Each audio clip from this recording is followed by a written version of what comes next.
ओम शांति। आज की मुरली है 3/12/2024 की। आज की मुरली के सभी मुख्य पॉइंट के साथ देखेंगे आज की मुरली की हेडिंग।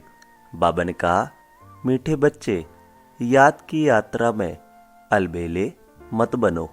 याद से ही आत्मा पावन बनेगी। बाप आए हैं सभी आत्माओं की सेवा कर उन्हें शुद्ध बनाने। मुरली से प्रश्न है, बाबा ने कहा कौन सी स्मृति बनी रहे तो खान पान शुद्ध हो जाएगा। उत्तर है, यदि स्मृति रहे कि हम बाबा के पास आए हैं सचखंड में जाने के लिए व मनुष्य से देवता बनने के लिए, तो खान पान शुद्ध हो जाएगा, क्योंकि देवताएं कभी अशुद्ध चीज नहीं खाते। जब हम सत्य बाबा के पास आए हैं सचखंड पावन दुनिया का मालिक बनने, तो पतित अशुद्ध बन नहीं सकते। आज की मुरली से पहला मुख्य पॉइंट बड़े ध्यान से सुनेंगे। बाबा ने कहा, आजकल सन्यासी भी कहते रहते हैं पतित पावन सीताराम, अर्थात पतितों को पावन बनाने वाले राम आओ। यह तो बच्चे समझते हैं पावन दुनिया सतयुग को, पतित दुनिया कलयुग को कहा जाता है। अभी तुम कहाँ बैठे हो कलयुग के अंत में, इसलिए पुकारते हैं बाबा आकर हमको पावन बनाओ। हम कौन हैं? आत्मा। आत्मा को ही पवित्र बनना है। आत्मा पवित्र बनती है तो शरीर भी पवित्र मिलता है। आत्मा के पतित बनने से शरीर भी पतित मिलता है। यह शरीर तो मिट्टी का पुतला है, आत्मा तो अविनाशी है। आत्मा इन ऑर्गन्स द्वारा कहती है, पुकारती है, हम बहुत पतित बन गए हैं, हमको आकर पावन बनाओ। बाप पावन बनाते हैं। आज की मुरली से दूसरा मुख्य पॉइंट है, इसको समझेंगे। बाबा ने कहा, देवताओं का खान पान अशुद्ध नहीं होता। वे कभी बीड़ी आदि पीते नहीं। यहाँ के पतित मनुष्यों की बात मत पूछो, क्या क्या खाते हैं। अब बाप समझाते हैं, यह भारत पहले सचखंड था। जरूर सच्चे बाप ने स्थापन किया होगा। बाप को ही ट्रुथ कहा जाता है। बाप ही कहते हैं, मैं ही इस भारत को सचखंड बनाता हूँ। तुम सच्चे देवताएं कैसे बन सकते हो, वह भी तुमको सिखलाता हूँ।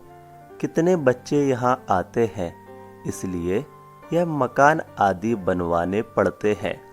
अंत तक भी बनते रहेंगे, बहुत बनेंगे। मकान खरीद भी करते हैं। शिव बाबा ब्रह्मा द्वारा कार्य करते हैं। ब्रह्मा हो गया सावरा, क्योंकि यह बहुत जन्मों के अंत का जन्म है ना, यह फिर गोरा बनेगा। अब आज की मुरली से तीसरा मुख्य पॉइंट। बाबा ने कहा, बच्चों को पहले पहले यह निश्चय होना चाहिए कि यह कोई साधु संत नहीं पढ़ाते हैं। यह दादा तो सिंध का रहने वाला था। कौन? ब्रह्मा बाबा।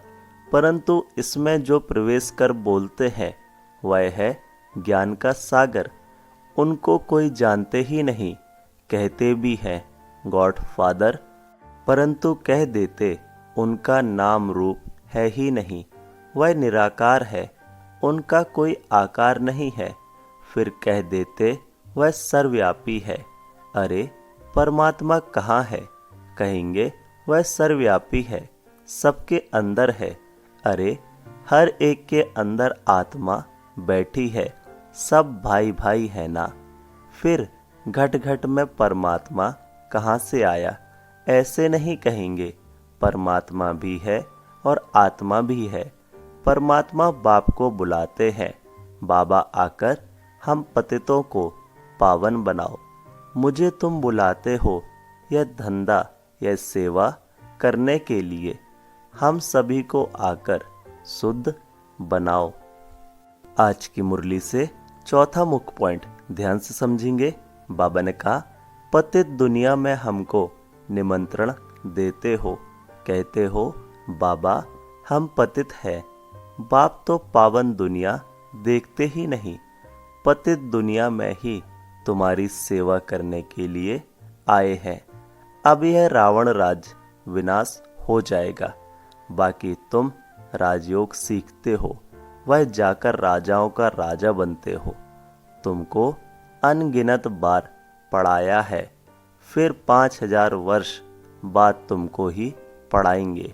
सतयुग त्रेता की राजधानी अब स्थापन हो रही है। पहले है ब्राह्मण कुल, प्रजापिता ब्रह्मा गाया जाता है ना, जिसको एडम आदि देव कहते हैं। यह कोई को पता नहीं है, बहुत हैं जो यहाँ आकर सुनकर फिर माया के बस हो जाते हैं। पुण्य आत्मा बनते बनते पाप आत्मा बन पड़ते हैं। मुरली से 5वां मुख्य पॉइंट बाबा ने कहा, शास्त्र तो इस दादा ने पढ़े हैं, बाप तो शास्त्र नहीं पढ़ाएंगे। बाप तो खुद सदगति दाता है, करके गीता को रेफर करते हैं। सर्वशास्त्रमयी शिरोमणि गीता भगवान ने गाई है, परंतु भगवान किसको कहा जाता है यह भारतवासियों को पता नहीं।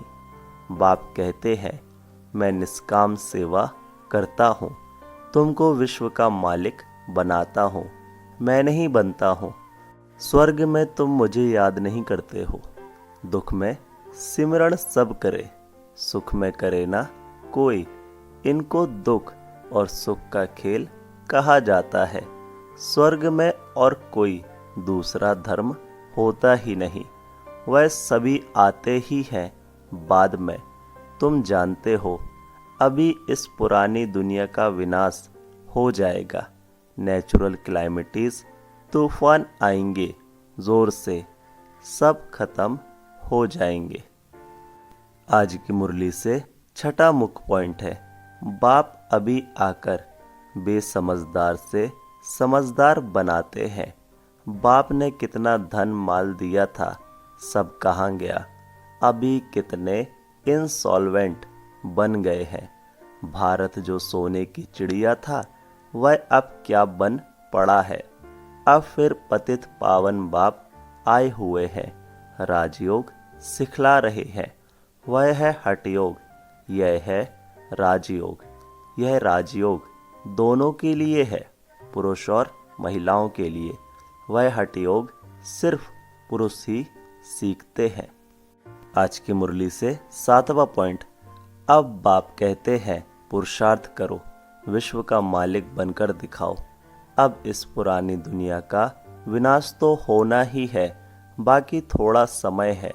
यह लड़ाई अंतिम लड़ाई है। यह लड़ाई शुरू होगी तो रुक नहीं सकती। यह लड़ाई शुरू ही तब होगी जब तुम कर्मातीत अवस्था को पाएंगे और स्वर्ग में जाने के लायक बन जाएंगे। बाप फिर भी कहते हैं याद की यात्रा में अलबेले नहीं बनो, इसमें ही माया विघन डालती है। मुरली से 8वां मुख्य पॉइंट आज का अव्यक्त इशारा, जीवन मुक्त स्थिति का अनुभव करने के लिए बंधनों से मुक्त बनो। बाबा ने कहा देह के संबंध और देह के पदार्थों से लगाव मिटाना सरल है, लेकिन देह के भान से मुक्त होना मेहनत की बात है। इसके लिए अभी जोर शोर से प्रैक्टिस करो कि जब चाहे तब व्यक्त का आधार ले और जब चाहे व्यक्त से न्यारे हो जाए। कोई भी बात से मुक्ति ना मिलने का कारण शक्ति की कमी है। विघ्नों से मुक्त चाहते हो तो शक्ति धारण करो, अर्थात अलंकारी रूप होकर रहो। आज की मुरली से धारणा के लिए मुख्य सार है। पहला, बाप द्वारा अच्छी रीति पढ़कर फर्स्ट क्लास फूल बनना है। कांटों के इस जंगल को फूलों का बगीचा बनाने में बाप की पूरी मदद करनी है। दूसरा पॉइंट है, कर्मातीत अवस्था को प्राप्त करने व स्वर्ग में ऊंच पद का अधिकार प्राप्त करने के लिए याद की यात्रा में तत्पर रहना है, अलवेला नहीं बनना है। आज की मुरली से प्यारा वरदान है। बाबा ने कहा, अपने मस्तक पर सदा बाप की दुआओं का हाथ अनुभव करने वाले मास्टर विघ्न विनाशक भव। डिटेल है, गणेश को विघ्न विनाशक कहते हैं। विघ्न विनाशक वही बनते जिनमें सर्व शक्तियां हैं। सर्व शक्तियों को समय प्रमाण कार्य में लगाओ तो विघ्न ठहर नहीं सकते। कितने भी रूप में माया आए, लेकिन आप नॉलेजफुल बनो। नॉलेजफुल आत्मा कभी माया से हार खा नहीं सकती। जब मस्तक पर बाप दादा की दुआओं का हाथ है तो विजय का तिलक लगा हुआ है। परमात्मा हाथ और साथ विघ्न विनाशक बना देता है। आज की मुरली से स्लोगन है। बाबा ने कहा, स्वयं में गुणों को धारण कर दूसरों को गुण दान करने वाले ही गुणमूर्त हैं। ओम शांति। मेरा बाबा, प्यारा बाबा, मीठा बाबा। ओम शांति।